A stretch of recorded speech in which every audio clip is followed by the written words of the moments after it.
السلام علیکم پیارے دوستو، امید کرتی ہوں آپ سب خیریت سے ہوں گے۔ دوستو، آج جو خوبصورت واقعہ میں آپ کے ساتھ شیئر کروں گی وہ صدقے کی فضیلت کے حوالے سے ہے۔ حضرت داؤد علیہ السلام کے زمانے میں ایک بڑھیا تھی۔ اس نے ایک مرتبہ 3 روٹیاں راہ خدا میں دیں اور پھر آٹا گوندنے بیٹھی۔ اچانک ہوا آئی اور اس کا سارا آٹا اڑا کر لے گئی۔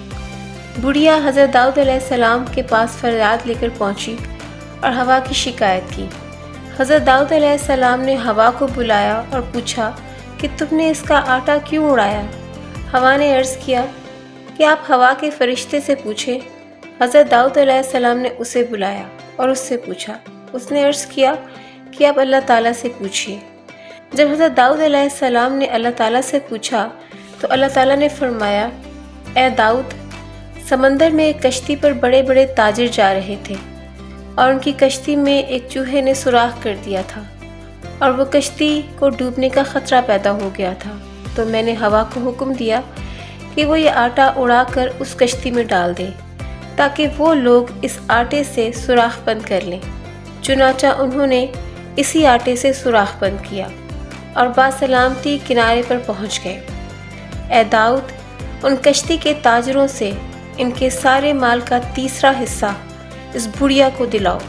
چنانچہ حضرت داؤد علیہ السلام نے ایسا ہی کیا اور 300,000 دینار کا مال بڑھیا کو ملا۔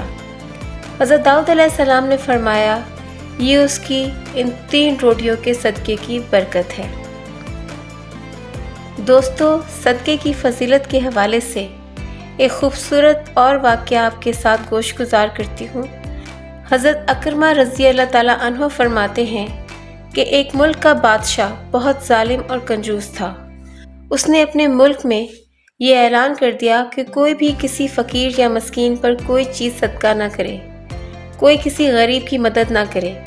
اگر کسی نے ایسا کیا تو میں اس کا ہاتھ کاٹ دوں گا۔ یہ خبر سن کر لوگوں میں سنسنی مچ گئی۔ اب ہر کوئی صدقہ دینے سے ڈرنے لگا۔ ایک دن ایک فقیر مجبور ہو کر ایک عورت کے پاس آیا اور کہا، اللہ کی رضا کی خاطر مجھے کچھ کھانے کے لیے دے دو۔ تو عورت بولی، ہمارے ملک کے بادشاہ نے اعلان کیا ہے کہ جو کسی کو صدقہ دے گا وہ اس کا ہاتھ کاٹ دے گا۔ فقیر نے کہا، تم مجھے اللہ عز و جل کی رضا کی خاطر کچھ کھانے کو دے دو۔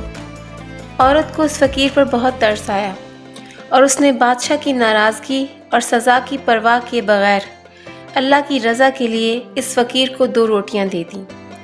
فقیر دعائیں دیتا ہوا وہاں سے چلا گیا۔ جب بادشاہ کو یہ پتہ چلا کہ فلاں عورت نے 2 روٹیاں صدقہ کی ہیں تو وہ سخت ناراض ہوا اور پھر اس نے اس عورت کے ہاتھ کٹوا دیے اور اسے شہر سے بھی نکال دیا۔ اس عورت کا ایک شیرخوار بچہ بھی تھا جسے اس نے اپنے کندھوں پر سوار کر لیا اور لے کر شہر سے باہر چلی گئی۔ راستے میں اسے بہت سخت پیاس لگی۔ پاس ہی دریا تھا۔ اس نے سوچا پانی پی لینا چاہیے۔ یہ سوچ کر وہ دریا کے پاس گئی اور جھک کر اس میں سے پانی پینے لگی۔ جو ہی وہ عورت پانی کی طرف جھکی، اس کے کندھوں پر سوار اس کا دودھ پیتا بچہ پانی میں گر گیا اور دریا نے اسے بھی اپنے ساتھ بہانا شروع کر دیا۔ یہ دیکھ کر عورت نے پریشانی کے عالم میں چیخنا اور چلانا شروع کر دیا۔ اتنے میں اس کے پاس 2 خوبصورت نوجوان آئے اور اس سے پوچھا، تم کیوں رو رہی ہو؟ اس نے بتایا، میرا دودھ پیتا بچہ دریا میں گر گیا ہے اور میرے ہاتھ بھی نہیں ہیں کہ جن کی مدد سے میں اسے نکال سکوں۔ عورت کی یہ بات سن کر ان میں سے ایک نے دریا میں غوطہ لگایا اور تھوڑی دیر بعد ہاتھ میں ننھے منھے بچے کو اٹھائے واپس باہر نکل آیا۔ عورت اپنے لختے جگر کو صحیح سلامت دیکھ کر بہت خوش ہوئی۔ اب دوسرے شخص کی باری تھی۔ اس نے اپنے منہ میں کچھ پڑا اور اس کے جسم پر دم کیا، جس سے اس کے دونوں ہاتھ درست ہو گئے۔ یہ دیکھ کر وہ اور بھی زیادہ خوش ہو گئی اور ان سے پوچھنے لگی کہ اے اللہ کے نیک بندو، تم کون ہو؟ انہوں نے کہا، کیا تو نے ہمیں نہیں پہچانا؟ اس نے کہا، نہیں۔ اس نے کہا کہ میں تم لوگوں کو نہیں جانتی۔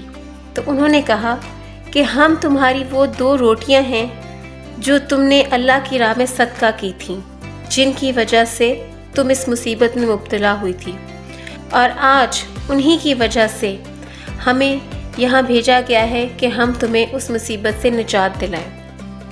حضرت انس رضی اللہ تعالیٰ عنہ سے روایت ہے کہ رسول اللہ صلی اللہ علیہ وآلہ وسلم نے فرمایا، صدقہ کرنا اللہ کے غضب کو ٹھنڈا کرتا ہے اور بری بات سے بچاتا ہے۔ اللہ کے غضب کو ٹھنڈا کرتا ہے، اس کا مطلب یہ ہے کہ جو شخص اللہ کی راہ میں اپنا مال خرچ کرتا ہے اسے اللہ تعالیٰ دنیا میں عافیت اور سکون کے ساتھ رکھتا ہے اور اس پر بلائیں نازل نہیں کرتا۔ بری موت سے بچاتا ہے، اس کا مطلب یہ ہے کہ صدقہ اور خیرات کرنے والا مرنے کے وقت بری حالت سے محفوظ رہتا ہے، یعنی نہ تو اسے شیطان اپنے وسوسوں میں مبتلا کر پاتا ہے اور نہ وہ شخص کسی ایسی سخت بیماری اور تکلیف میں مبتلا ہوتا ہے جس کی وجہ سے وہ ضبط کا دامن چھوڑ کر کفر و کفران کی دلدل میں پھنس جائے۔ حاصل یہ کہ اللہ کی خوشنودی اور رضا کی خاطر اپنا مال و زر خرچ کرنے والا خاتمہ بالخیر کی ابدی سعادت سے نوازا جاتا ہے۔ سبحان اللہ۔ اللہ تعالیٰ ہم سب کو بھی اپنی راہ میں خرچ کرنے کی توفیق عطا فرمائے۔ امید کرتی ہوں کہ صدقے کی فضیلت کے حوالے سے یہ دونوں خوبصورت واقعات آپ کو پسند آئے ہوں گے۔ چینل کو لائک اور سبسکرائب ضرور کیجیے گا۔ اپنا خیال رکھیے گا۔ اللہ حافظ۔